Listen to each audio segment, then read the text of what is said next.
Dona Ruth, Festival de Teatro Negro de São Paulo, edição online, de 7 a 28 de novembro de 2020. Mais de 25 atrações gratuitas transmitidas ao vivo. Consulte a programação completa em nossas redes sociais, Facebook e Instagram, @donaruth.ftnsp e se inscreva em nosso canal no YouTube. Realização: Aquariane Produções Artístico-Culturais e Secretaria Municipal de Cultura de São Paulo. Apoio: Casa Lúdica, Cutini, Cozinha Fermenta, Mídia Pente Fino e Coletivo Sobre Olhar. Durante 5 anos, fundei o Teatro Experimental Negro junto com a Abdias Nascimento, Haroldo Costa e outros. E nesse tempo que nós trabalhávamos com o Teatro Experimental Negro, os comediantes resolveram montar Terra Sem Fim de Jorge Amado. Ali tinha um papel muito importante, que era baseado no livro Terra Sem Fim. Logo em seguida, Jorge Amado vendeu os direitos para o cinema. Então foi a primeira vez que eu participei de cinema em Terra Violenta. Foi baseado eu sempre acho que Jorge Amado é meu padrinho de cinema. Então, dali fiz mais 3 filmes na Atlântida. Um era Também Somos Irmãos. Depois Falta Alguém no Manicômio. Então foram os 3 filmes com Terra Sem Fim. Olá, boa noite. Meu nome é Ellen de Paula, peço licença para chegar agora até você, abrindo mais uma noite de programação do Dona Ruth, Festival de Teatro Negro de São Paulo, edição online. E essa noite não poderia começar melhor, senão na presença e numa gira de conversa com 2 grandes pesquisadoras e pensadoras do nosso tempo. Direto de Belo Horizonte, aqui para o palco do Dona Ruth, nós recebemos com uma alegria imensa e um prazer inenarrável a poeta, ensaísta, dramaturga e professora Leda Maria Martins, que, entre muitas outras fabulações, é autora de ensaios e capítulos de livros publicados no Brasil e no exterior. E que, ao longo desses anos de muitas fabulações e de muitos caminhos como pesquisadora, tem compartilhado conosco uma relevante produção nos campos do teatro e da performance. E entre alguns dos seus livros publicados, e que são referências importantes para nós, estão A Cena em Sombras e Afrografias da Memória.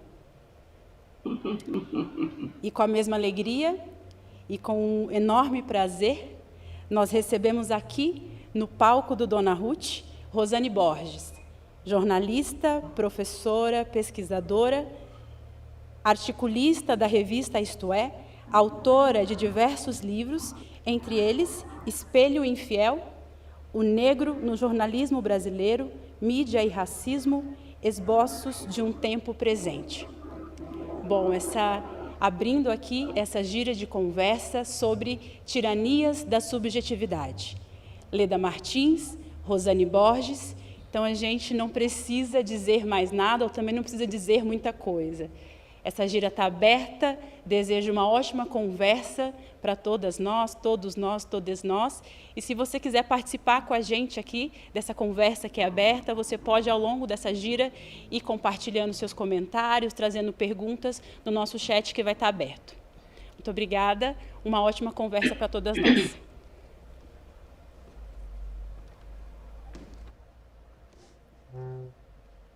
Obrigada, Ellen, obrigada a toda a organização do Dona Ruth, esse festival belíssimo que vem aí numa jornada muito rica, né, de espetáculos, apresentações, encontros, como as giras que começaram na semana passada. Para mim é uma honra, uma alegria gigante estar aqui no palco, ainda que à distância, com uma mestra, a minha mestra, a nossa mestra, mestra de todas nós, que é a Leda Martins, uma das maiores intelectuais do Brasil e do mundo, para pensar temas importantes para o teatro, para as artes, para a cultura, mas também para a política e para o nosso tempo. Leda, o tema do nosso diálogo, da nossa interlocução, eu devo dizer que é um tema espinhoso, mas a gente senta para conversar sobre questões espinhosas, não é mesmo? Se não fosse assim, como dizem os mais jovens, né? Se não for para a gente lacrar, a gente nem põe a cara no sol. Então, vamos tentar, hoje, a conversa com você, pensar sobre um tema que tem uma incidência nas artes, no teatro, que são as emergências aí de corporeidades, de sujeitos, de eu, que vem perturbando literalmente a cena teatral, a cena pública e a cena política. A gente poderia começar a pensar que emergências são essas? Emergência do eu, é a emergência do sujeito, e em que isso vem provocando rearranjos, eu diria, inéditos, né? Eu não gosto muito da expressão inédito, novo, porque sempre tudo é uma reelaboração de um antecedente, né?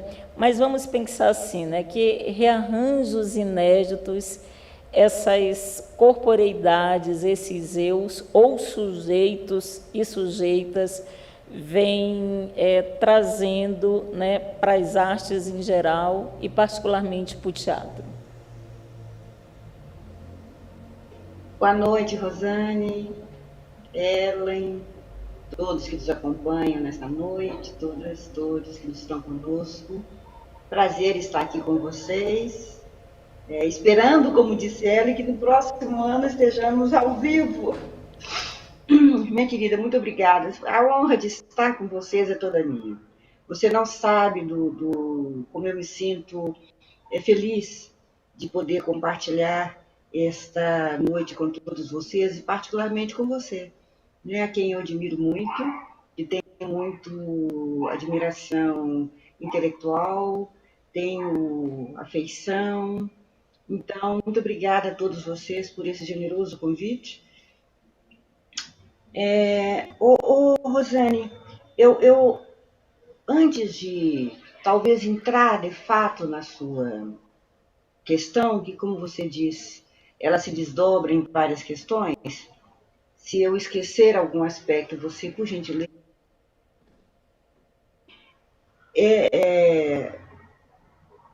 Eu, em geral, nem gosto muito de fazer um trabalho especificamente no 20 de novembro. Mas aceitei com muito orgulho essa possibilidade de estar no Festival Dona Ruth. Quero cumprimentar todos da realização, da organização, uma equipe maravilhosa, e por várias coisas, né? Pelo festival e também pelo que Dona Ruth representa. Mas antes até de falar de Dona Ruth, nós todos acordamos hoje, eu sobressaltados, mais uma vez, não é?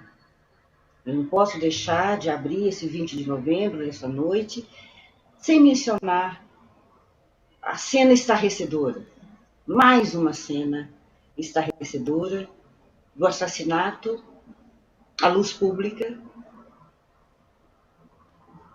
de mais um negro.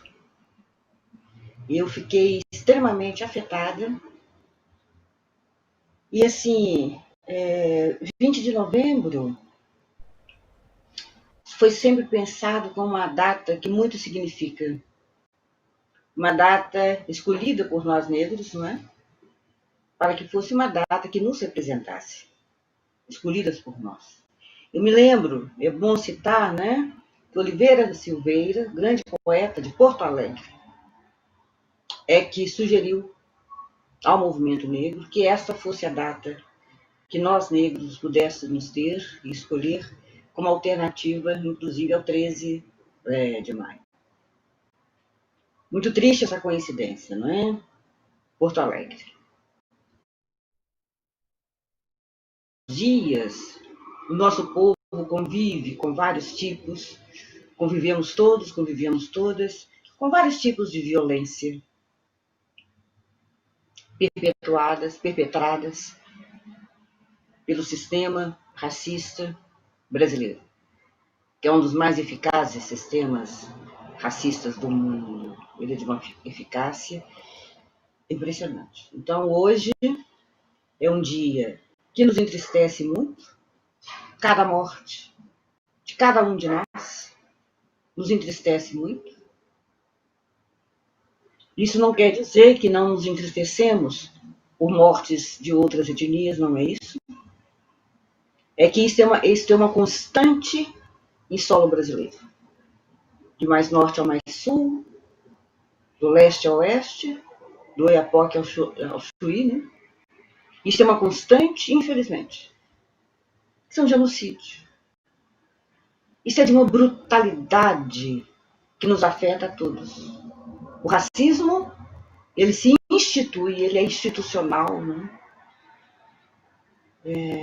E há sempre uma indignação nacional, né? Mais recentemente, com a divulgação mais célere desses atos criminosos. Parece haver uma indignação nacional, mas amanhã a indignação já é esquecida e não se tomam, de fato, medidas efetivas, eficazes, que possam, de fato, combater esses assassinatos, essas crueldades, esta violência, esse genocídio do povo negro. Então, não é um dia, hoje, infelizmente, né, que comemoramos. É um dia que, mais uma vez, temos que colocar o 20 de novembro, como todos os dias serem 20 de novembro, para que nós possamos, todos, e eu gostaria de repetir algo que eu tenho repetido há décadas incansavelmente. A questão do racismo, como várias outras questões que envolvem discriminações, não é questão do negro, é questão de toda a nação.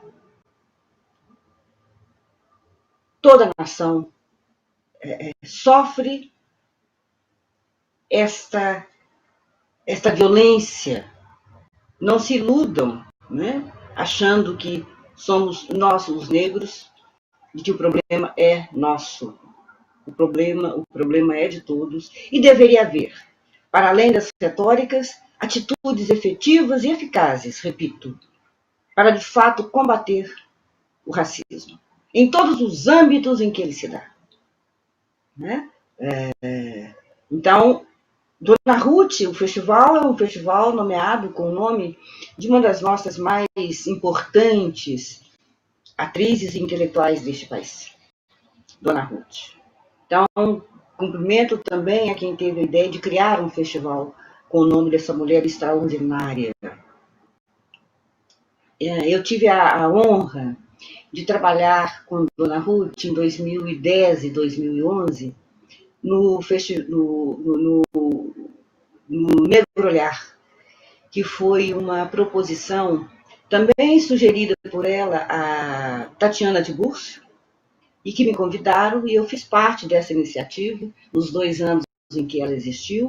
Então, por 2 anos, convivi muito de perto com essa maravilhosa atriz, pessoa, intelectual, uma pensadora extraordinária. Poucos de nós sabem como Dona Ruth tinha uma leitura extraordinária, uma engenhosidade de pensamento, uma complexidade de pensamento, além de ser uma pessoa maravilhosa e uma atriz, né, que é referência para todos nós. A cena teatral brasileira deve muito a Dona Ruth de Souza.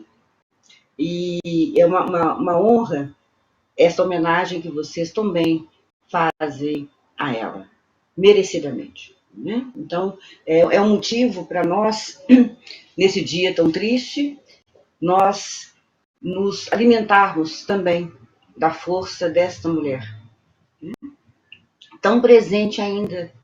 E é incrível porque, em relação ao teatro brasileiro, a presença do negro no teatro brasileiro, da atriz negra no teatro brasileiro, das configurações, das figurações, né, da participação do negro no teatro brasileiro, Dona Ruth é exemplar. Exemplar em vários sentidos, inclusive no sentido das dificuldades que ela, tão galhardamente, né, tão sofisticadamente, com tanta elegância, enfrentou durante a sua vida como atriz, como artista. Né? Não foi para ela fácil, não é fácil hoje, então, mas ela é um desses belíssimos exemplos que nós temos e que, te digo, sempre me inspiraram muito. Dona Ruth, para mim, é uma grande referência em vários sentidos do termo. E fico de novo agradecida e cumprimento de novo a organização. Você cita, eu usei essa expressão também há 3 anos atrás, tiranias da subjetividade, quando eu começava a elaborar algumas considerações sobre as cenas do teatro negro na nossa atualidade, particularmente no Brasil. Não só no Brasil, mas particularmente no Brasil. E eu, então, discorria sobre várias das ações, e que são muitas, né? E ao final da apresentação eu falava também de algumas aporias, mas que não são aporias apenas das cenas negras, do teatro negro, mas são aporias da nossa própria época, do nosso próprio tempo. Porque uma das coisas que nós nos confrontamos, defrontamos, e aí, né, vou tentar ligar também o tema ao dia de hoje, é que não há como passar indiferente a essas cenas do cotidiano, da realidade, que nos afronta, que nos confronta. Desculpe. Então, há alguma coisa muito interessante acontecendo na cena negra atual, que, como você mesmo disse, Rosane, não é nada, vamos dizer assim, inédito, não é? De certo modo, o que eu também costumo dizer é que há hoje uma ênfase em vários grupos e coletivos, pesquisadores, na reflexão, na pesquisa. Não é? E se, algumas décadas atrás, era mais difícil o acesso a muitos dados que diziam respeito ao negro no teatro brasileiro, em particular, mas não só, hoje nós temos, né, várias possibilidades de acesso pelas várias plataformas, inclusive as digitais, que usamos hoje, nesse momento, para um acesso maior à própria história e memória do negro no teatro brasileiro. E essa pesquisa tem sido uma ênfase que eu ouço de vários grupos, e que nos alegra muito, né, querido? Nos alegra muito. Pesquisa, e essas pesquisas, como eu costumo dizer, fermentam o olhar que hoje atravessa e transita pelas proposições das cenas negras no Brasil, que é o nosso recorte em particular. Outra coisa também que eu acho que é muitíssimo interessante no âmbito da pesquisa, que nós estamos falando aí tanto de fontes referenciais em relação ao teatro, mas também a outras artes, a história, na verdade, e a memória do negro é muito importante. Isso é uma fonte de referência. Em particular, também, é muito interessante nós observarmos como esses grupos buscam não apenas conteúdos, mas eles buscam também referências performáticas. Nós temos aí repertórios e celeiros em todas as manifestações artístico-culturais dos negros, negras no Brasil, da negrura no Brasil. Nós temos um acervo, um repertório muito rico, muito complexo de referências performáticas. E aí esses grupos, né, é outra também projeção que eu vejo, como é que eles aliam a pesquisa e a reflexão sobre o próprio negro, sobre a negrura, em várias áreas do conhecimento brasileiro. Há também outras fontes, né, de reflexão sobre teorias da contemporaneidade, também sobre o teatro em alianças muito férteis. Então nós temos aí cenas muito potentes, muito instigantes, muito engenhosas, muito complexas, e que são de um prisma também muito variado. Né? Outra coisa que nós podemos perceber é que não há para nós pensarmos no teatro negro, ou nas cenas negras, ou nas cenas pretas, como alguns gostam de dizer, como se fosse uma unidade. Uma multiplicidade de aspectos. Por exemplo, durante o dia, eu me lembrava muito de uma peça muito recente, que com certeza, vocês conhecem, que é o Buraquinhos, do Johnny Saulberg. Olha para você ver que coisa fascinante. É um jovem de 19 anos, que escreve já há alguns anos, já deve ter eu vi essa peça já faz mais de um ano, aí em São Paulo, mas ela está em cartaz já há algum tempo. Ele escreveu quando tinha 19 anos. E o Buraquinhos diz respeito justamente a esse cotidiano de mortes e de assassinatos que afetam o negro no Brasil. E ele toma como uma grande alegoria, ele toma, né, um menino, um jovem adolescente, ainda quase recém-saído ainda da sua infância, ou ainda não saído da sua infância, que vai comprar um pão na padaria, pedido da mãe, e ali começa, né, os vigias policiais o olham com desconfiança, né, o que eu costumo dizer é a invisibilidade, não é? Todo negro, sob o certo olhar, o olhar racista, todo negro é objeto de desconfiança. E passam, e ali começa uma perseguição deste menino, que transita, né, em fuga por todas as Américas Latinas, tentando fugir desta perseguição. Poderíamos lembrar, né, das veias abertas da América Latina. Até, finalmente, e nós vamos acompanhando, nós vamos com ele, né, nessa fuga alucinada por essas terras, por territórios das Américas, até que, ao final, seu coração ensanguentado é entregue à sua mãe.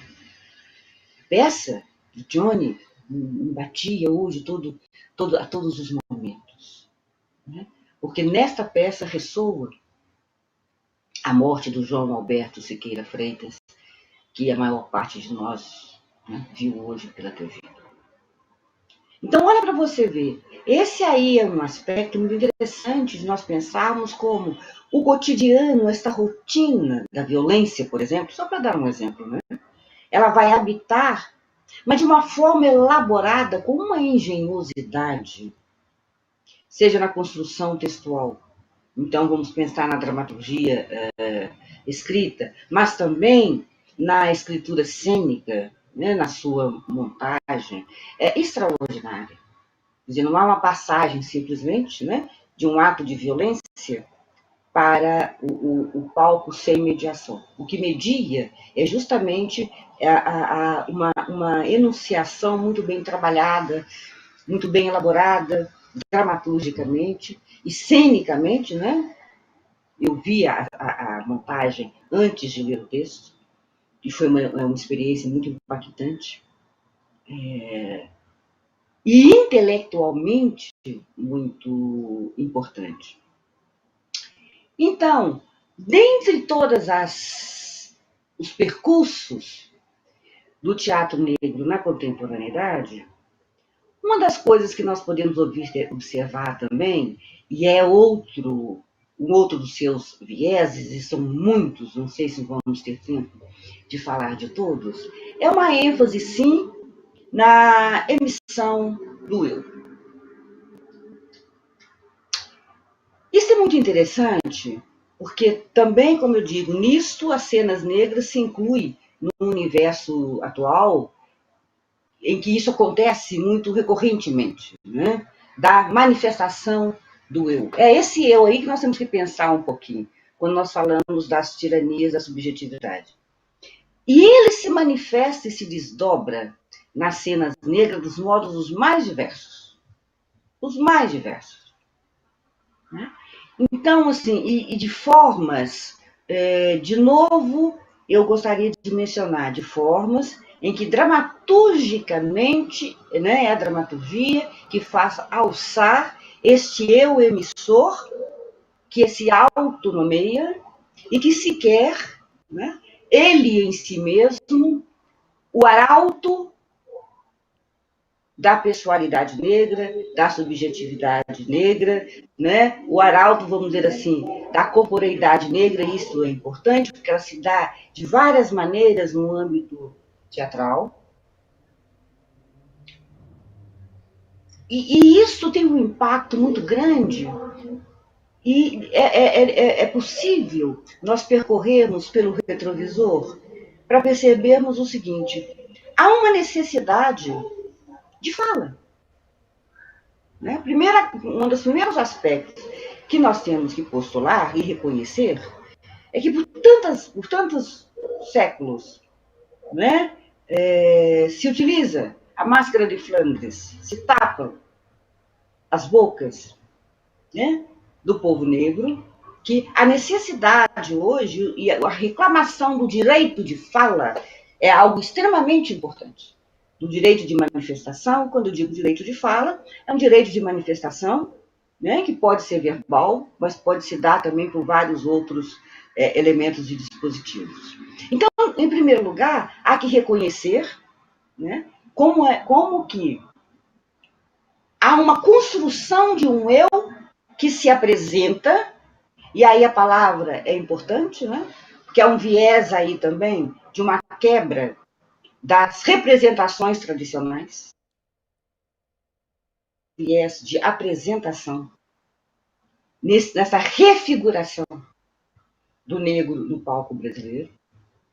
Então, isso nos traz proposições muitíssimo interessantes. Eu vou citar uma ou outra, por exemplo. Vamos pensar em Grace Passou. É muito interessante porque Grace Passou, em uma de suas entrevistas, ela vai dizer o seguinte: eu não estou com a entrevista aqui para ler literalmente, mas ela diz, em paráfrase, né? Vou reproduzir em paráfrase, como paráfrase. Ela vai dizer o seguinte: aquilo que se apresentava a ela no cinema e no teatro brasileiro, na verdade, não se apresentava a ela, a excluía. Uma ideia de personagem, uma ideia de papel, uma ideia de função, uma ideia de corporeidade, que, de certo modo, repetia a figuração não só da persona negra no palco, mas no ator ou da atriz que nos apresenta esta personagem.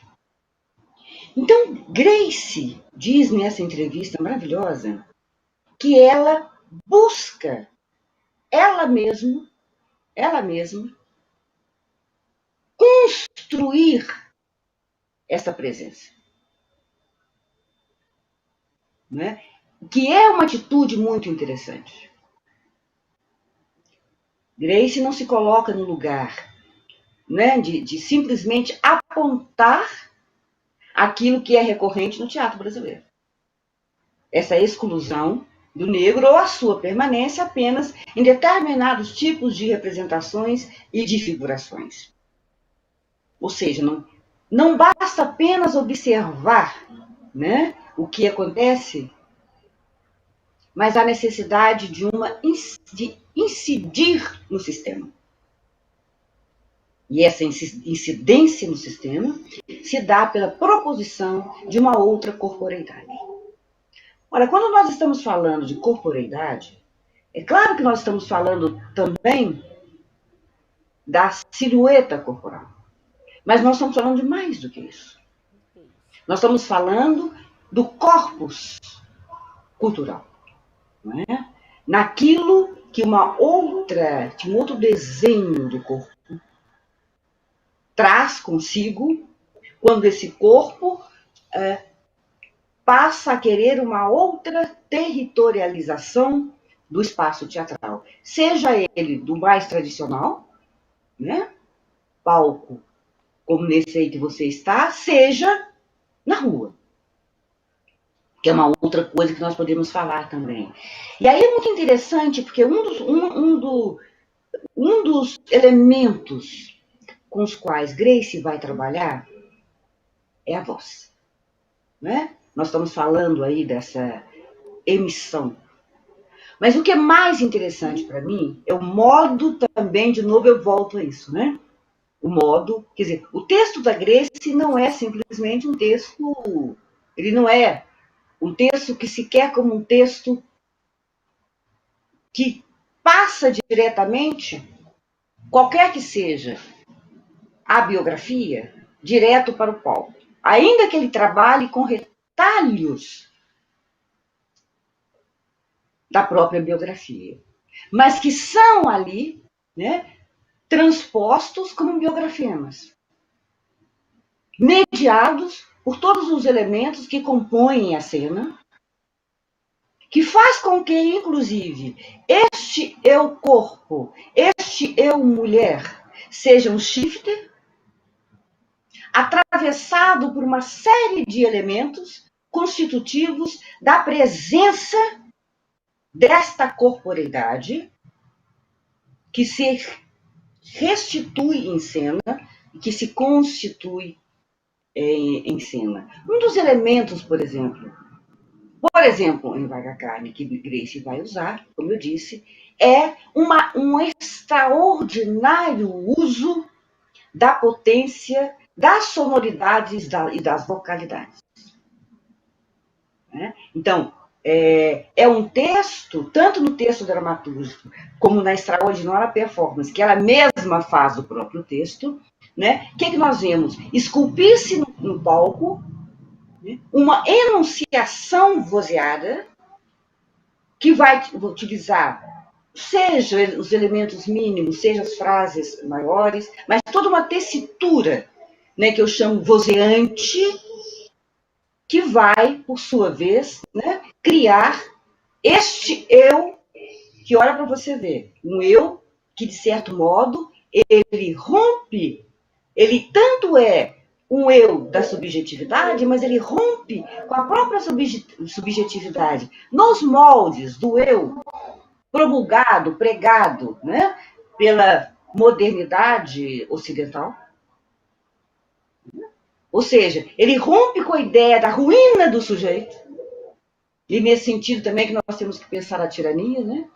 Porque ele rompe com a ideia da ruína do sujeito, ele quebra a tirania da ideia do sujeito arruinado, fragmentado da nossa contemporaneidade, para alçar um outro eu, que se perfaz e que se faz e se constrói e se constitui através de vários outros signos e significantes.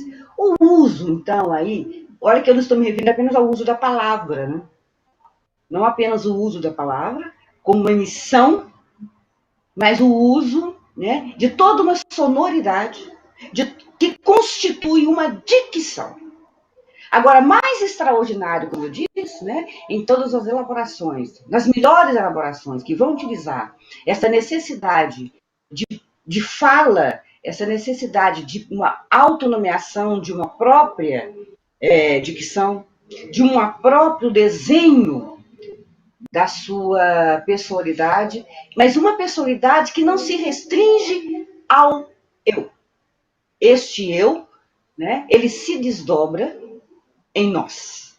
E isso a dramaturgia, por exemplo, da Dione Carlos faz belíssimamente também. Né? É muito interessante, eu estou devendo um prefácio para a Dione, que eu espero enviar nesse fim de semana, mas a dramaturgia da Dione é extraordinária nisso também. Né? De como que o eu, e no caso aí estamos falando do eu mulher, né? É um eu que não se prende, não se confina no eu indivíduo.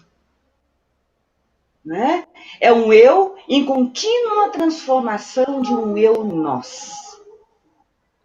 E esse nós é que recupera a multiplicidade do próprio eu individual, transformando-o num compartilhamento de afetos, né? Num compartilhamento de memória, num compartilhamento de experiências. Então, olha para você ver. Nós falei apenas de duas grandes autoras, de duas grandes dramaturgas e diretoras e atrizes, em que, de certa maneira, elas conseguem romper o que eu, em determinado momento, também chamei de tirania da subjetividade. Talvez a tirania da subjetividade seja quando o eu indivíduo, na própria ideia que nós convivemos muito, né, da modernidade ou do modernismo ocidental, seja este eu estilhaçado, este eu doentio, né, este eu em estado de ruínas. Olha, claro que muitos caem nesse engodo, mesmo de achar que o palco é apenas um lugar para você expor a sua vida. Não é necessariamente isso, né? Eu dei dois exemplos aí de duas grandes dramaturgas, de duas instigantes dramaturgas que rompem as tiranias da subjetividade. Né? E isso é muito potente na cena negra. Ainda há poucos dias, eu conversava por telefone com uma outra grande, eu não vou usar mais essa palavra, todas elas são maravilhosas, mas com uma outra pessoa muito instigante, uma pesquisadora, diretora, a Maria Thaís. E nós conversávamos como que é complexa a questão do eu. Porque quando nós pensamos na cultura negra, e um dos modos de constituição das culturas, do pensamento da negrura, uma das coisas mais importantes é a ideia do coletivo. Né? A ideia do coletivo, a ideia do compartilhamento. Tanto que nas artes negras clássicas, a nomeação autoral não é relevante. Quem é que criou este canto? Quem é que criou este bailado? Isso não é o mais relevante. O mais relevante, aí é uma postulação ética.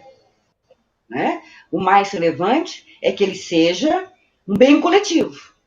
Do coletivo para o coletivo. Então, se nós observarmos nas manifestações culturais negras, negro-africanas, sejam elas advindas das várias etnias e povos que foram trazidos para o Brasil, isso é uma das coisas que as assemelha, né? que cria sua semelhança. A ideia não de um indivíduo ou de um eu que predomina sobre a coletividade, mas ao contrário, né? É sempre um eu concursor na formação de um nós, que é o mais importante. Então, isso é um desafio, inclusive, para as cenas que buscam referência, não apenas, e já seria muito, nas referências históricas, mas na memória também dessas filosofias e visões de mundo que se contrapõem ao mercantilismo, ao capitalismo, à ênfase desenfreada no indivíduo isoladamente. Né? Isso é um grande desafio, não é, querido? Isso é um grande desafio, mas acho que os nossos jovens, mas não só os jovens que estão na estrada, né? Quantos de nós ainda estamos na estrada, não é, Rosane?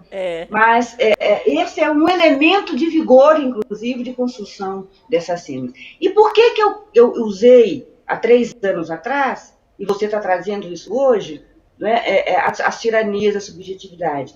Para tentar pensar, né, na própria construção do sujeito da modernidade ocidental, né, em ruínas, e de como que uma das coisas mais potentes que acontecem nas cenas negras, da própria encruzilhada de saberes que se apresentam à disposição para os nossos atores, diretores, encenadores, etc., é justamente, talvez até a quebra com a ideia desse sujeito da modernidade ocidental, realçando em seu lugar, tentando figurar e construir e esculpir a pessoa. Nossa, Leda, você toca em temas que... Foi uma aula, né, gente? Até também não gosto mais de dizer aula, porque tudo agora vira aula, né? A gente dá entrevistas em televisão, vira aula, enfim, eu estou... Mas a sua foi realmente uma verdadeira aula, é por isso que às vezes é complicado a gente usar determinados adjetivos, porque eles vão perdendo alcance. Mas você nos deu uma aula agora e foi passando um filme na minha cabeça, porque eu, com certeza, Leda, você toca... tem uma expressão do Agamben, né, do George Agamben, que ele diz que o contemporâneo ele está fraturado e nós estamos no dorso do contemporâneo que está fraturado. E você toca na fratura do contemporâneo, né? Você elabora questões que não são circunscritas apenas às artes, ao teatro, né? Às artes do palco, mas o nosso próprio tempo, porque o que você nos leva a pensar, Leda, a partir das emergências, né? Dos condenados e condenadas da terra, dos sujeitos e sujeitas que reivindicam fala. Primeiro, como é que a gente escapa dos liames do neoliberalismo, que faz da gente, todos nós éramos você S.A., né? E o eu, a psicologia já nos ensinou que o eu ele é miserável, o eu é precário. Mas veja, Leda, nós estamos no momento, as redes sociais, particularmente, ela faz com que todas nós nos tornamos eu, né? Eu estou ali no Instagram, muita gente está, e aí eu fico, qualquer tentativa que a gente faz de ser sujeita, o que é que os meninos do Vale do Silício nos dizem? Não, aqui não. Rosane, vá para o final da fila. Aqui não é lugar de ser sujeita. Aqui vai triunfar o eu, não é? E aí eu fico imaginando, a partir do que você coloca, né, dessas ruínas, e essas duas mulheres que também eu admiro, a Grace Passou e a Dione, né? Como é que a gente pode, aí a gente pode pensar em termos, né, de significantes, né? Elas são... e aí, já que a gente está numa gira pensando, Dona Ruth, é teatro, eu não gosto de fazer perguntas como, né? Porque a gente nunca tem a fórmula. Eu acho que as perguntas que começam com como deixam... se a gente tivesse resposta para tudo, seria bom. Mas eu vou usar, né? Você, como eu comecei, é uma mestra, eu acho que eu devolveria a pergunta, Leda, para todos nós que estamos, eu acho que todo mundo está positivamente inquieta com a sua conferência, mais do que uma aula, você acabou de dar uma conferência, você toca em temas relacionados à autoria, né? O que é ser autor e autora, até porque o termo autor, como você bem disse, é uma invenção moderna. Até a Idade Média, ninguém era autor, porque as pessoas não queriam ser identificadas, não podiam e não queriam. Como é que a gente pode pensar categorias que são fundamentais para as artes, autoria, sujeito, eu, transpondo? Eu acho que você já foi dando assim, algumas dicas à medida que você expunha a sua fala. Mas a saída, a confrontação é uma confrontação, a saída é pela macropolítica, digamos assim, é o enfrentamento do neoliberalismo, porque, veja, esse sujeito neoliberal, que é isso, né? É o eu miserável, é o eu precário, e o que é o pior, ele é tão miserável que ele acha que ele basta a si mesmo, né? E eu brinco, às vezes, com as minhas alunas e meus alunos, que eu digo que a gente tem que convocar o filósofo compadre Washington, né? Não sei se você está lembrado daquela propaganda do compadre Washington, que dizia, sabe de nada, inocente, né?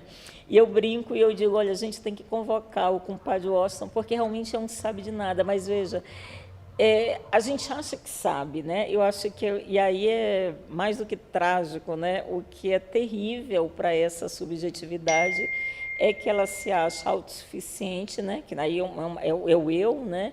Ela se acha plena, suficiente, ela acha que ela se basta, ela né? Nós somos, e como sair dessas armadilhas? Porque é um pouco isso, a gente tem que ter a fala, sim, a gente tem que reivindicar acesso a uma soberania negada, mas o que a gente vem aprendendo e você vem nos ensinando é que a gente só é com o outro. E a arte ela só é emancipada quando ela pensa a partir de uma noção de uma subjetividade que é isso, né? É com o outro. Né? O reconhecimento da nossa fragilidade é o primeiro passo para a gente ser com o outro. Mas esse eu, ele não cabe o outro é o empecilho, né, nessa trajetória aparentemente triunfante, né, dele. Quais seria? É o caminho pela macropolítica, o enfrentamento do neoliberalismo, ou a gente pode pensar que o próprio teatro, as artes, né, muita gente diz, é a micropolítica, ela pode, de certa forma, desenhar possibilidades para a gente enfrentar a macroestrutura, o neoliberalismo, que faz de todos nós os sujeitos, não são sujeitos, né? Nós viramos o CSA, né? É a curadoria da gente Nós mesma. É viramos tão louco, mercadoria, Leda, né? que a encenação da gente nas redes sociais, o que é aquilo, né? O que nós somos? Então, assim, pensando no teatro, pensando na arte, pensando que todos nós encenamos, né? Mas qual é a saída? Quisera eu ter esse poder, minha linda. Eu acho que a senhora já tem. É por isso que eu estou perguntando do alto da sua sabedoria. Rosane, deixa eu te falar de uma outra peça. Porque que eu acho, assim, não sei se nenhum de nós, eu não tenho essa resposta, né? Eu não tenho essa resposta, né? Como, o que...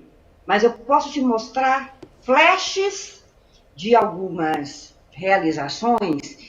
Por exemplo, você sabe uma das peças também, umas montagens mais impactantes que eu vi no ano passado,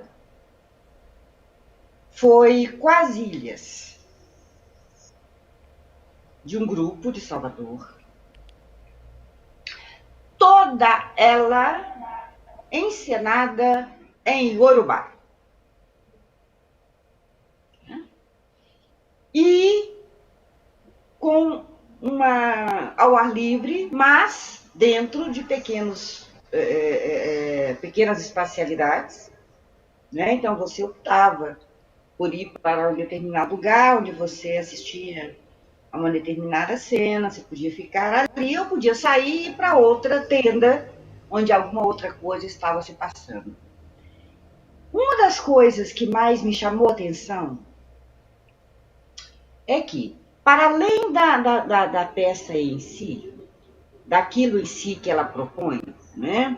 O Quase Ilhas, é muito interessante porque ela não se conforma na ideia da ilha.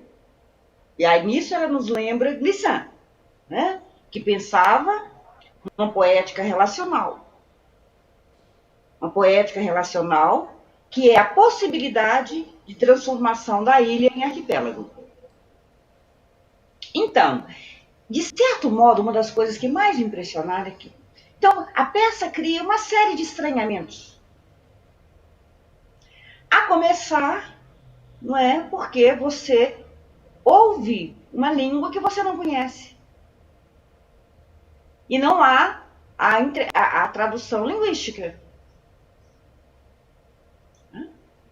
Então, esta língua é puro vozear. É puro significante.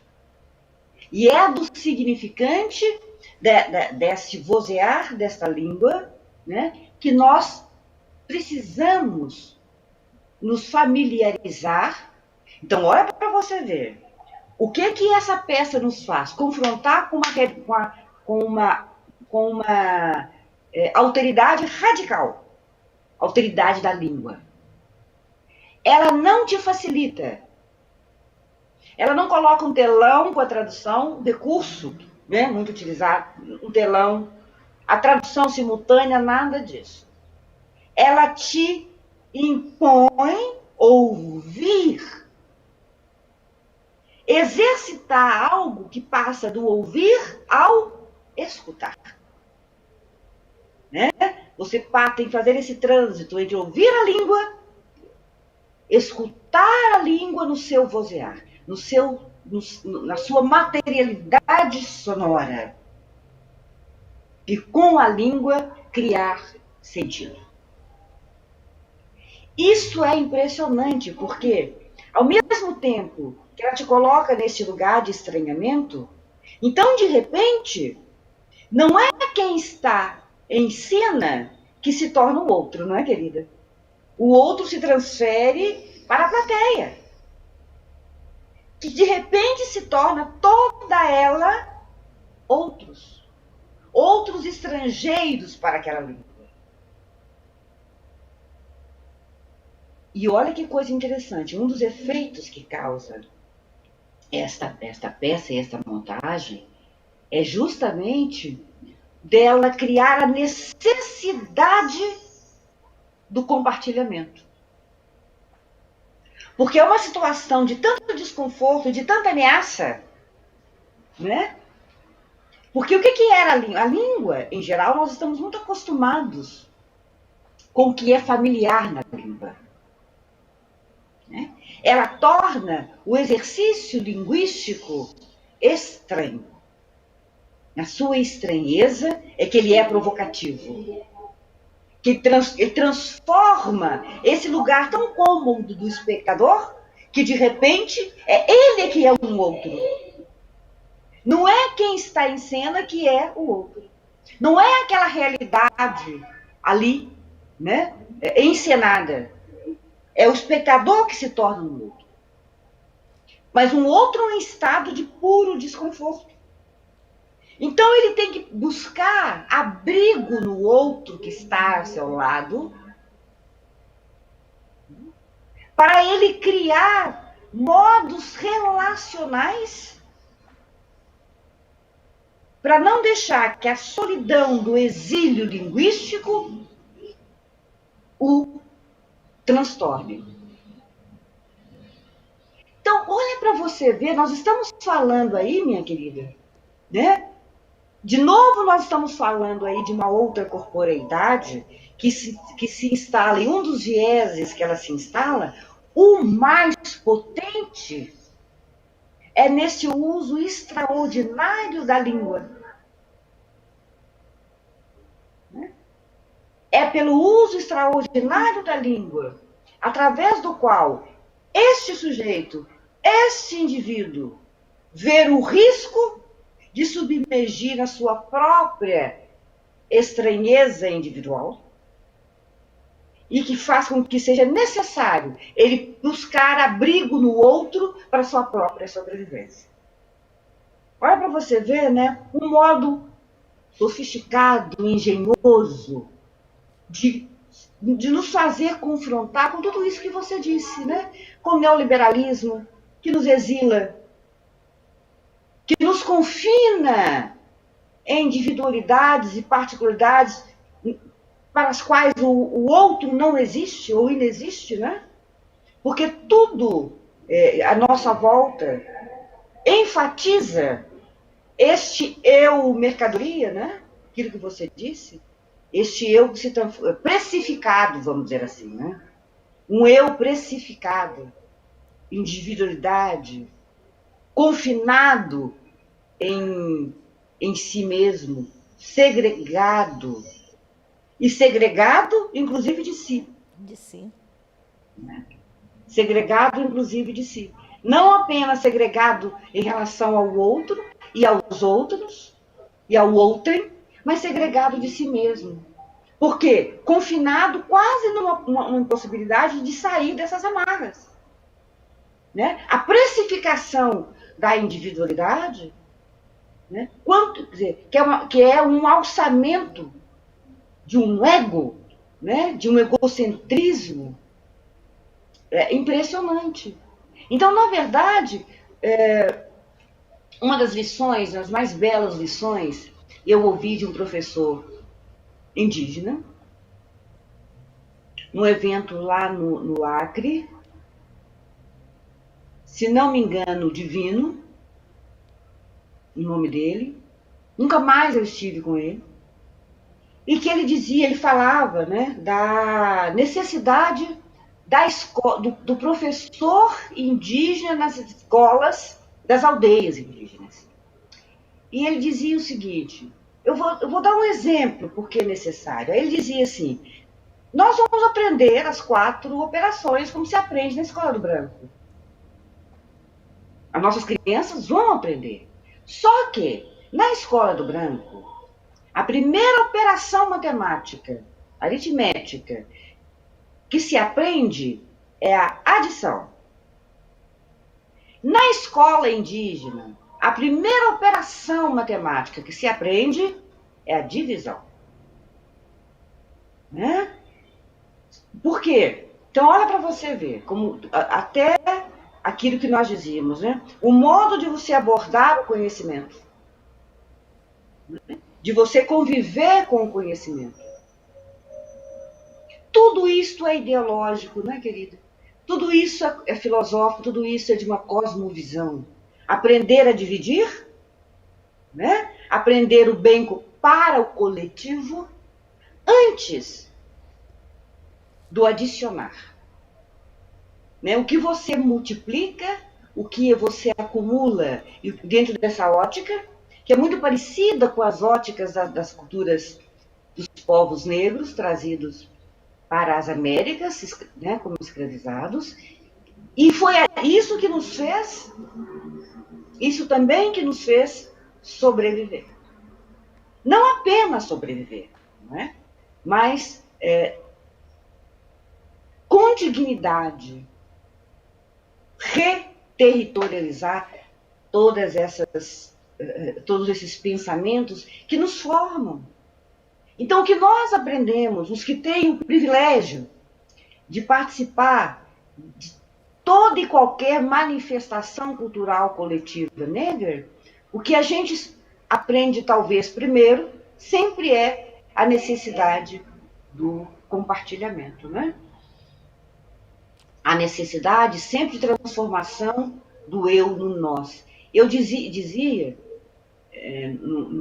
também num depoimento sobre os reinados que eu gravei esta semana, que uma das coisas mais em que se investe muito no âmbito das culturas negras é a questão da alimentação. Mas quando nós falamos de alimentação, nós não estamos falando necessariamente apenas da comida, né? Do alimento comida. Nós estamos falando que são culturas e são cosmovisões e são filosofias em relação ao cosmos, em relação à pessoa e à coletividade, que sempre se preocupam, né, neste compartilhamento em alimentar. Então, e o alimento não é, né, apenas a comida. O som é um alimento, o canto é um alimento, a dança é um alimento, o estar junto é um alimento, né? Porque são culturas de povos cujo pensamento está voltado para a cura, sempre para a cura, né? Cura no sentido de que não apenas de te ajudar em relação a algum mal do corpo, mas cura em relação à necessidade que há nessas culturas de transmissão da energia vital. Por isso, olha para você ver, quando nós falamos no cerceamento, na violência, no assassinato do negro, nós estamos falando de dois tipos de assassinato. Nós estamos falando do assassinato, como nós vimos ontem, num supermercado em Porto Alegre, do João Alberto Siqueira Freitas, mas nós estamos falando também na tentativa de assassinato do pensamento que migra para as Américas com os povos negros. Né? Não é à toa que há aí uma necessidade recorrente do colonizador, né? Porque a colonização, nós podemos ver, a colonização aos moldes do século XIX teria tido um fim? Não, porque os seus efeitos aí continuam. E ela encontra meios muito engenhosos de permanência, não é? O próprio sistema, todos os sistemas de poder que nós experimentamos hoje, é a permanência de um modo de colonização, inclusive de colonização do pensamento. O Ligouri tem um livro que tem mais de 30 anos, que hoje está muito na moda, nós falamos da decolonização do pensamento, né? Descolonização, decolonização do pensamento. Olha, o Ligouri tem um livro de mais de 30 anos que era Descolonizar a Mente. Ou seja, que é outro tipo de assassinato. Né? Quando esses pensamentos, essas filosofias que nos investem, que nos revestem, que nos vestem, elas são objeto também de cerceamento. Não é? Aí passamos a ser todos demoníacos, satânicos, demoníacos, satanizados, né? Somos todos, aí passamos a ser todos faces do mal. Né? Quando, na verdade, o que nós confrontamos, seja em relação aos povos indígenas, seja em relação aos povos negros, são outros modos de conceber, experimentar o humano,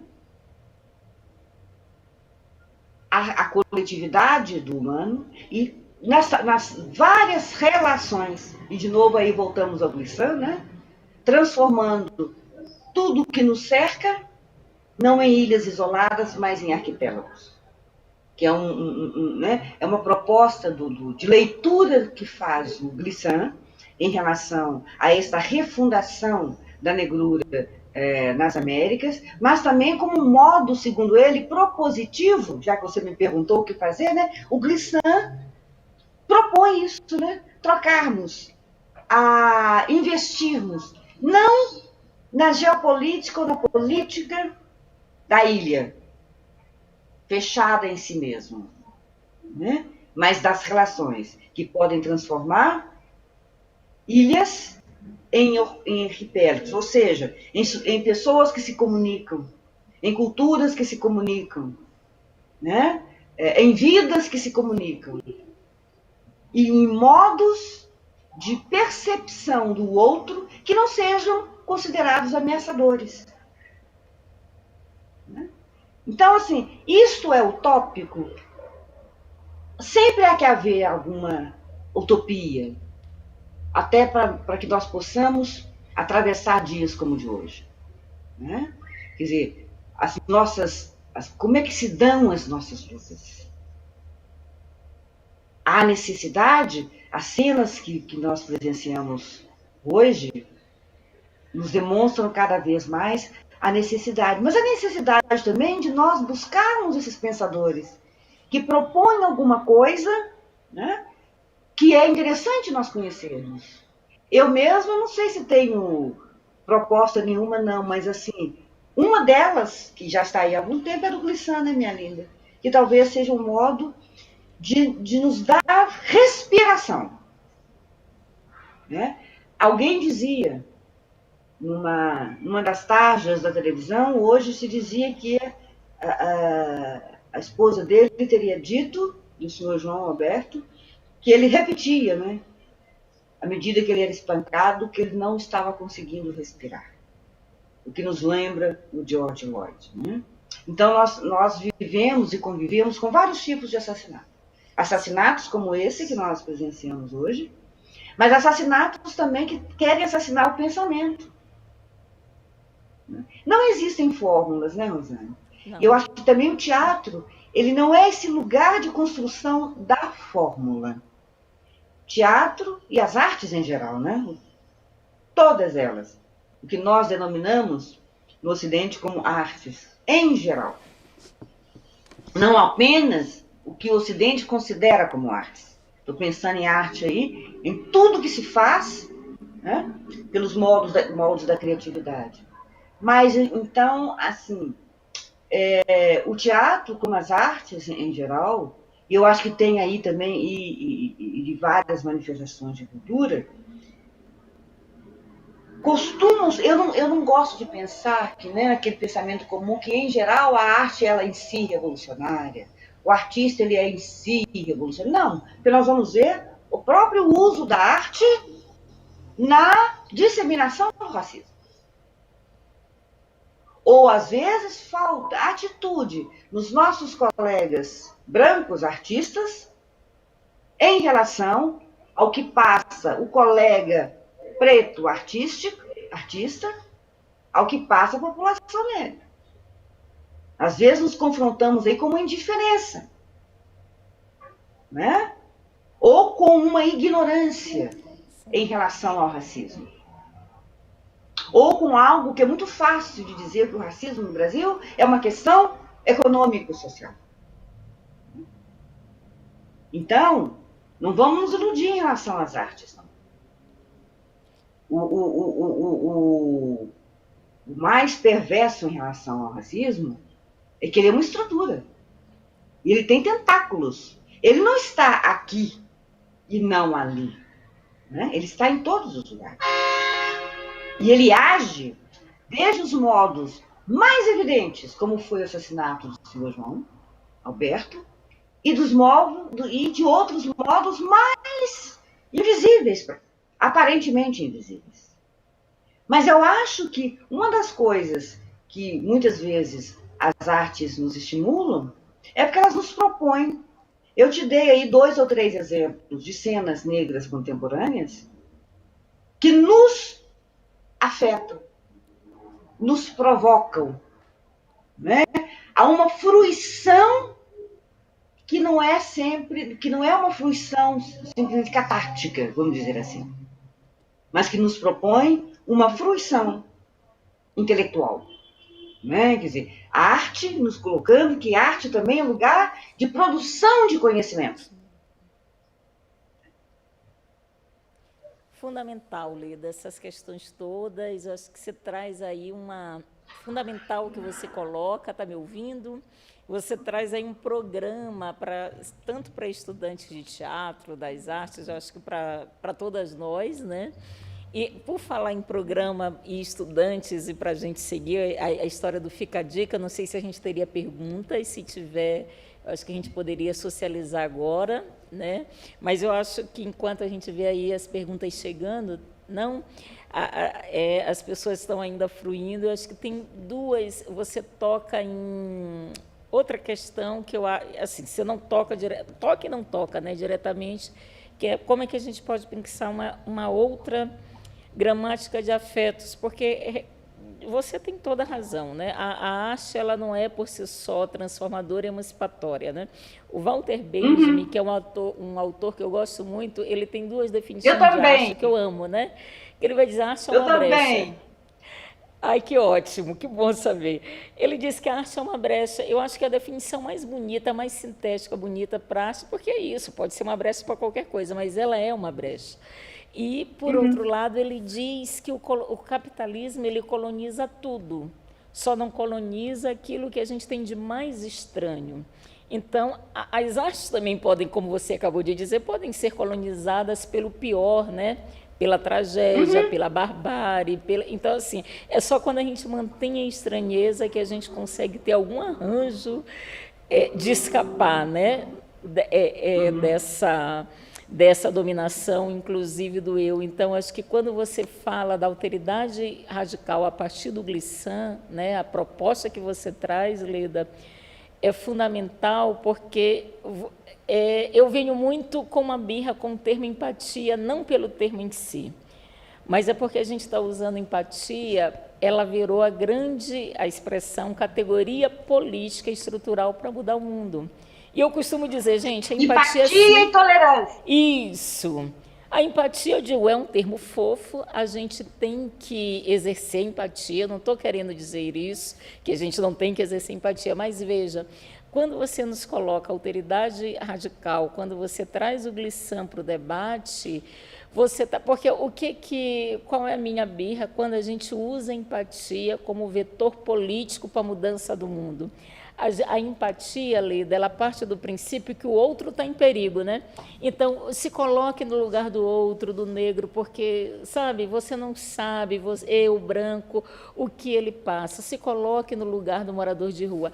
Na verdade, a alteridade radical nos leva a pensar que eu tenho que me afetar pelo que aconteceu com o homem negro no Rio Grande do Sul, porque não são só os negros que estão em perigo, todos nós estamos em perigo. Todos nós estamos em perigo. A alteridade radical, e é isso, né? Essa coisa do estranhamento absoluto da língua faz com que esse eu miserável diga, eu estou em perigo, inclusive, de fenecer enquanto pessoa, né? É o limite da linguagem. Então, eu acho que você nos traz aí questões que são existenciais, filosóficas, fundamentais, porque o reverso disso também, na reivindicação da fala, às vezes a gente fica muito afetada, né? Eu, mulher negra, sofro e sofremos mesmo, mas essa expressão, eu, mulher negra, eu sofro, ela só ganha validade de quando eu enuncio ela né? Eu estou falando de mim, mas quando eu falo, não é mais assim, né? Você fala de si onde não há mais um si mesmo. Né? É o que Grace Passou faz, é o que a Dione Carlos faz. Elas falam dela onde não há mais ela mesmas, é onde há uma coletividade chamada mulher negra que sofre, que está excluída. Então, eu acho que esse poderia ser, digamos, um desafio para as artes, para o teatro, o que a gente chama de teatro negro, né? Essa afetação pelo racismo, os atravessamentos da homofobia, da transfobia. Mas quando o teatro traz essas temáticas para a denúncia, o que o teatro que se quer engajar, ou que se quer uma outra, digamos, um outro consórcio com pessoas com as subjetividades, é pensar onde eu falo de mim já não há já não sou eu mesma, né? Eu não estou mais falando de mim mesma, né? Não é só eu, Rosane, que sofro com racismo, né? Mas quando já não há uma si mesma, há uma coletividade aí da alteridade radical. Não há outra saída, né? É isso que a gente vê pela sua fala. E aí não é uma questão de ceticismo, não, pelo contrário, né? A sua fala de uma mulher apaixonada, humana, demasiadamente humana, que aposta no humano, né? Uma pensadora engajada, um ser humano profundamente preocupado com os destinos, né, da coletividade. E aí não é só uma coletividade negra, eu acho que é isso que é bonito em você.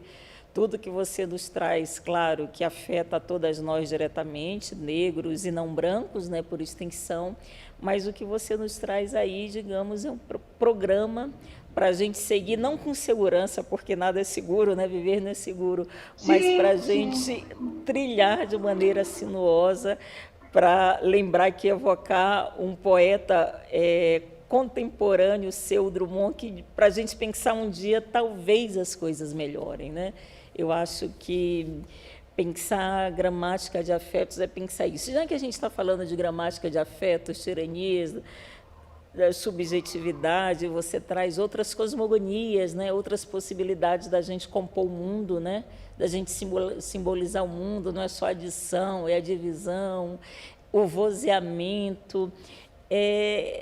Como então, porque o corpo é afetação, é afeto puro, né? Quando a gente fala em afeto, a gente sempre há sempre se pensa na filosofia do Spinoza, que é um filósofo que eu gosto muito, mas eu acho que o seu trabalho, né, é um trabalho que traz para a gente também possibilidades da gente pensar afetos para além, né, do gosto, do não gosto. Eu só sou afetada pelo racismo, mas também há a possibilidade da gente dar a volta nisso, né? Porque eu acho que um dos temas que vem muito fraturando é isso, né? Será que só quem sofre é que tem a legitimidade da fala, de falar do sofrimento que passa, né?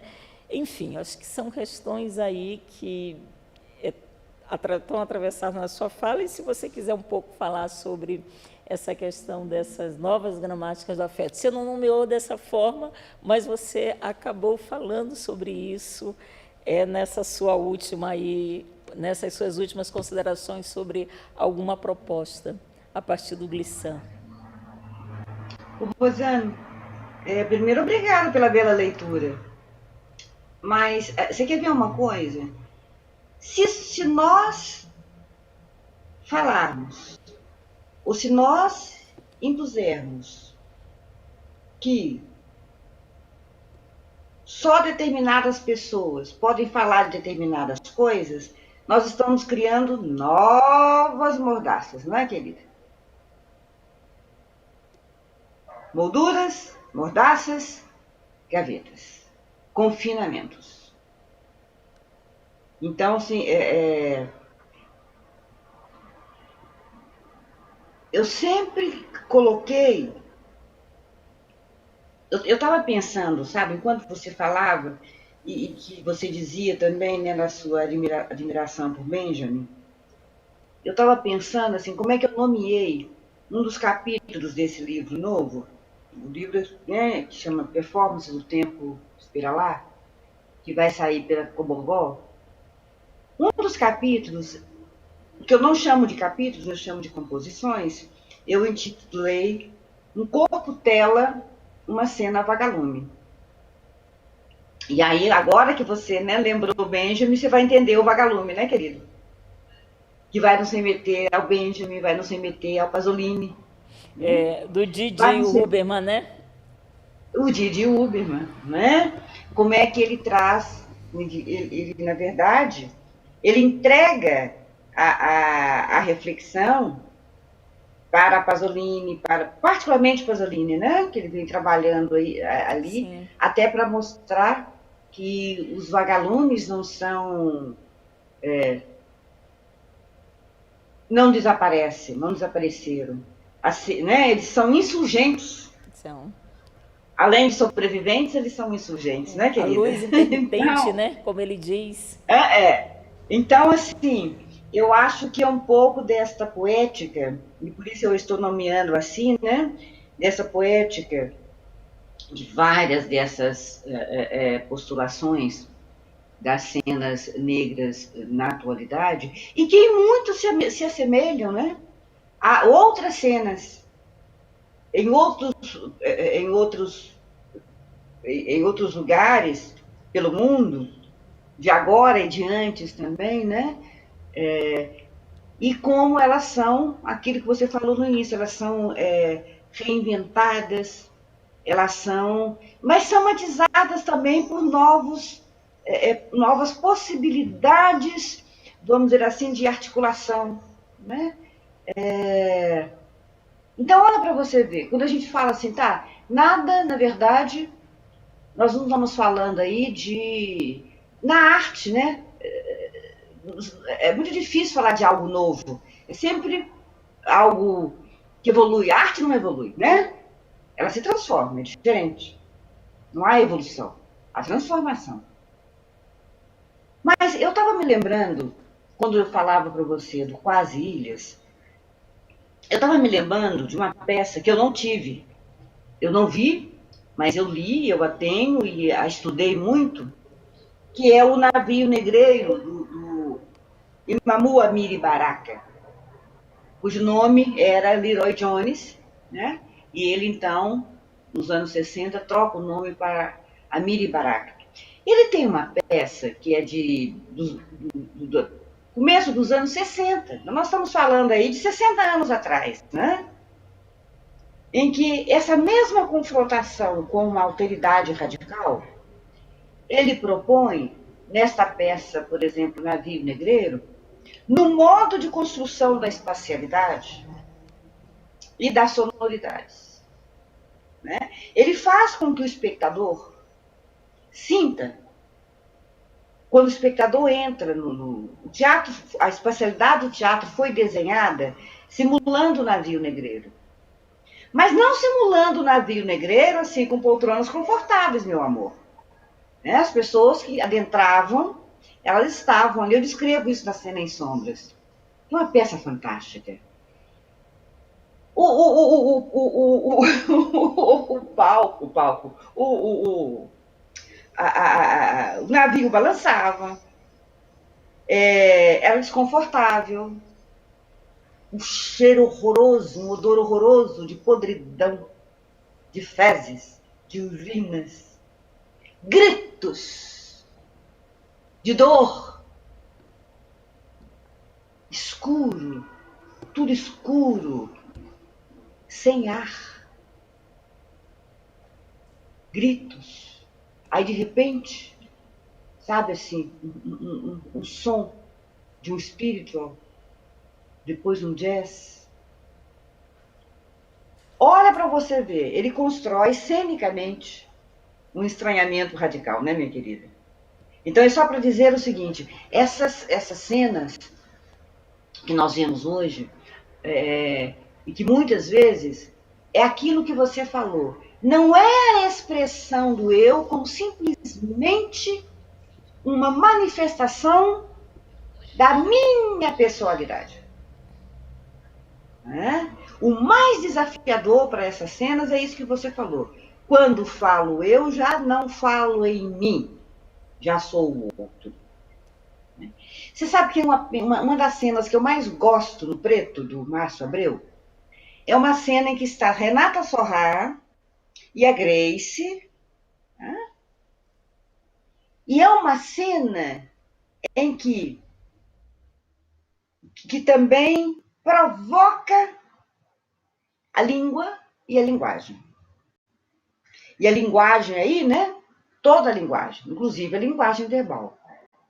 Porque é de uma estranheza tão grande entre aquelas duas mulheres, né, que estão ali, né, como figuração, que é necessária a tradução. Né? Então, uma fala uma coisa, tem que haver a tradução para que a outra entenda o que está sendo falado. É só a partir, né, de um esquecimento, olha bem, é só a partir de um esquecimento da minha mais profunda dor é que eu posso me abrir para este outro como tradução de mim mesma. Então, elas começam a se ouvir e a ter a possibilidade de compreensão entre elas. Em todas as demais cenas, elas estão em litígio. É uma das poucas vezes, né, em que o Márcio elabora, o que ele faz muito bem, né? A possibilidade de que a tradução da língua seja mais do que a tradução da língua, que ela passe a ser uma tradução de linguagem e que, de repente, eu esqueça a necessidade da tradução, porque eu me abro, né, para a possibilidade de compreensão do outro. Mas isso só pode se dar no momento em que há a possibilidade de tradução do outro em mim. E tradução do outro em mim não é fazer que eu seja apenas um eco. Né? Por isso que você falou, nós não precisamos de empatia, nem de tolerância. Empatia e tolerância, que estão muito na moda, não é? Eu disse um desses dias, numa das minhas lives, gente, eu falo isso também há anos, eu não quero tolerância. A gente tolera uma dor de cabeça. O outro não é para ser tolerado. O outro é para ser respeitado. Né? Por quê? Quando eu falo tem que tolerar, quer dizer que tem alguma coisa ali, né? Que não deve ser muito boa, mas que eu devo deixar existir, não. O outro não é para ser tolerado. O outro é para ser respeitado. Né? E aí a outridade, a alteridade, ela se traduz em várias coisas. Alteridade religiosa, de opção sexual, de opção de gênero. Não é? Nós não estamos falando apenas das etnias. Nós estamos falando, e por isso que eu acho que, apesar de a modernidade, e quando eu falo de modernidade, gente, eu não estou falando, e muitos confundem, né? Eu estou falando especificamente de um pensamento. Tá? Não estou falando de tradição versus modernidade. Não é isso. Né? Eu estou dizendo que quando nós falamos na era em que nós vivemos, que é a era dos limites cada vez maiores, dos confinamentos, não é? Das geografias que limitam o trânsito do sujeito, eu acho assim, indigno falarmos em tolerância. Nós temos que falar em respeito, dignidade, né? Compreensão. Né? Esse outro não é para ser tolerado, é para ser respeitado. É para ser digno, é para ter direito à vida, né? Mas a vida plena de sentidos. Eu acho que é nesse sentido que essas artes que se querem insurgentes, mas não simplesmente aquela insurgência de simplesmente você trocar as peças no tabuleiro, né? Mas de você também trazer consigo um pensamento que possa confrontar aquilo que você chamava atenção muito bem, o neoliberalismo, né? A inflação do individualismo, né? A ideia de que só no acúmulo é que o sujeito se conota e se qualifica, né? Ou seja, valores. Estamos falando aí, né, minha linda, de valores. Que valores são esses que eticamente também estão ali atravessando as cenas negras, né? E isso é importante. Porque senão nós cairíamos no eco, na pura repetição. Sim. Né? Porque a questão não é em si ter o negro no palco, mas como também está no palco. Né? O que ele traz? Eu quero que ele esteja lá. Tá? Mas para mim importa também o modo em que ele ali está.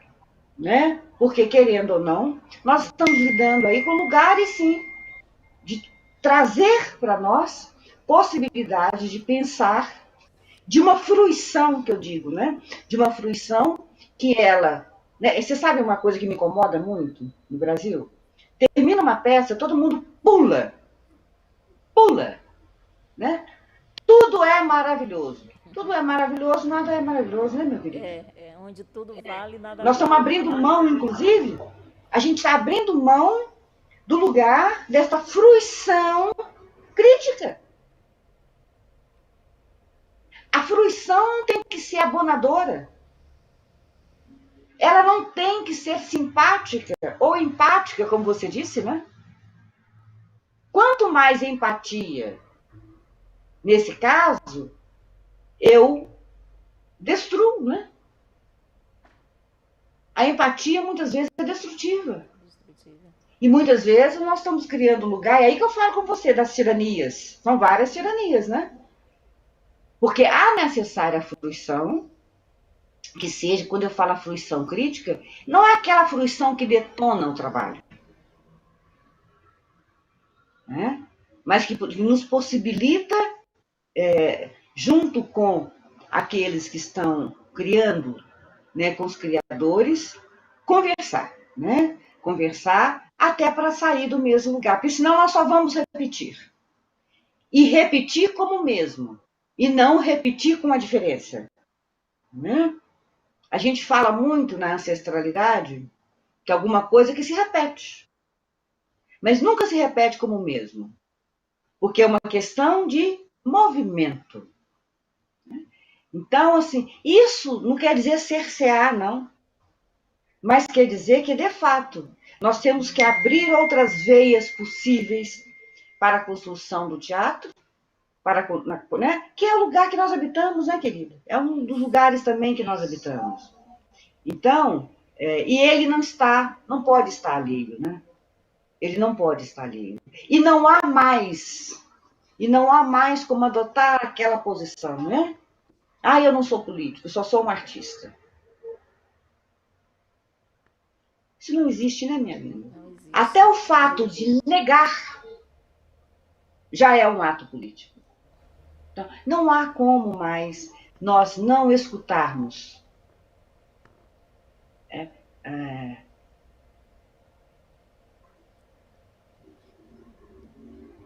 os mais possantes trovões do racismo. Não é possível mais. Né? Agora, o que o teatro nos apresenta, que eu acho que as artes trazem para nós, que é nosso grande desafio, né? Como lidar com tudo isso? Né? Com engenho e arte, né, querida?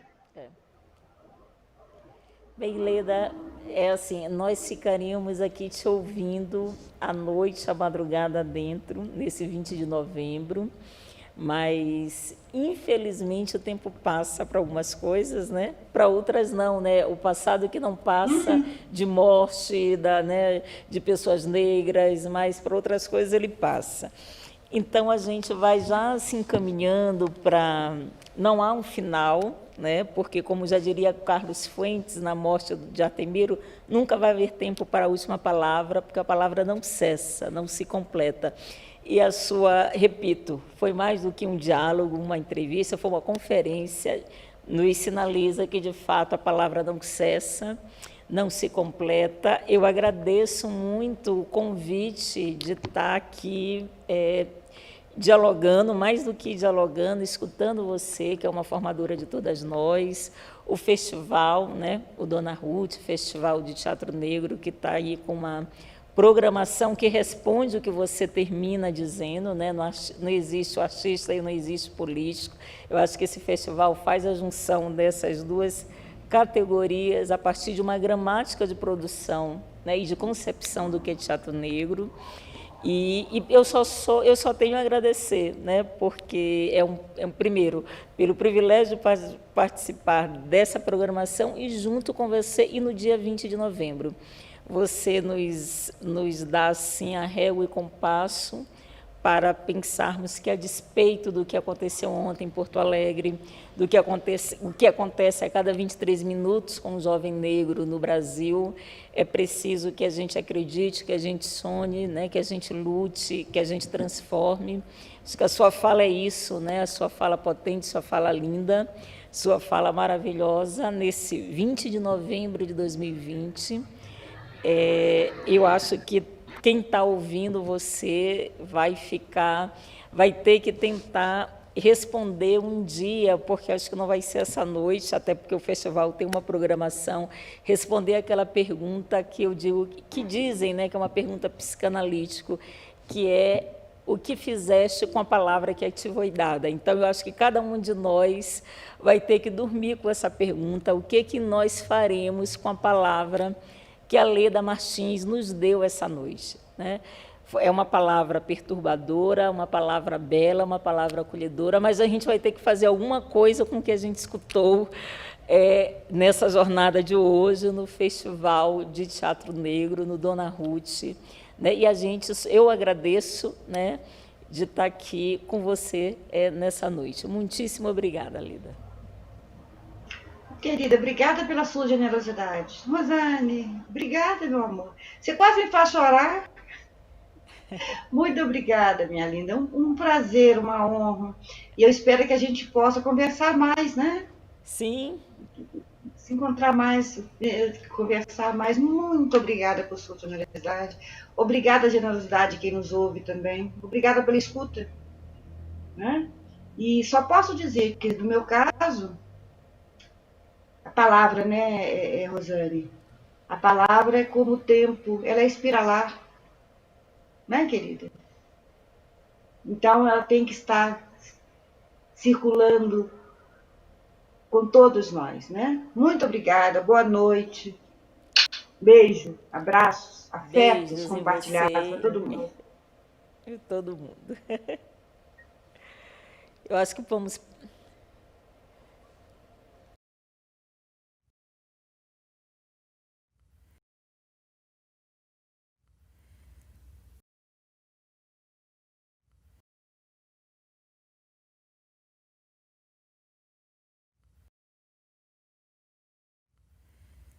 Dona Ruth